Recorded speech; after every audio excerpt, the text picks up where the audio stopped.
Jono Naylor. Speaker, and I think that these two related bills are a really good idea, good symbol of the parliamentary process working to the benefit of New Zealanders. There was obviously an election in 2014. The Justice and Electoral Committee undertook a review of that election, made a number of recommendations from that review. The Minister has then picked up a number of those recommendations and put them into legislation, brought them back to the committee, and now we are debating them at a second reading. I think it's a really good process, one that will mean that over time we'll be able to fine-tune and enhance the democratic process within New Zealand. Particularly, I want to draw attention to the broadcasting aspect of these two bills.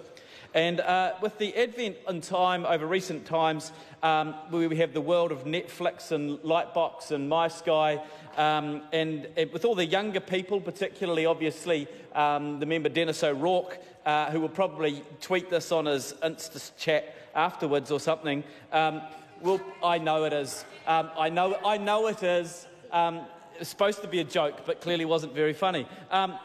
But, Mr Speaker, there are fewer people now that even bother having an aerial on their house, so tying opening addresses into television is something of a foregone era. And so bringing it into a more modern context where we can allow some flexibility for political parties makes just a great deal of sense.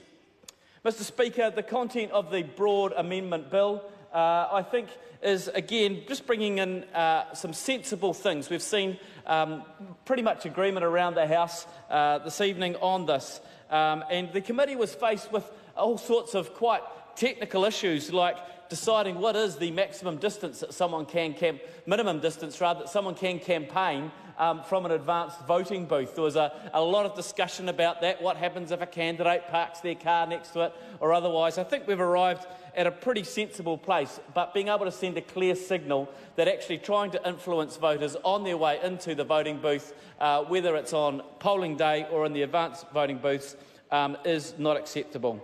Mr Speaker, the other aspect, I think, which I just want to, in conclusion, talk about was the very practical idea that advanced voting can begin at 9 a.m. on election day. Waiting until 2 o'clock, I think, isn't going to benefit anybody else.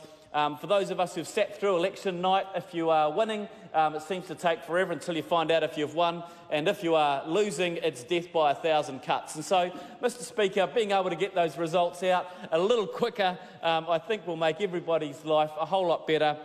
It's a good bill. I'm sure we'll have some robust discussion at the committee stage, and I look forward to seeing these recommendations put into practice so that we can have a better, more enhanced election this year in 2017.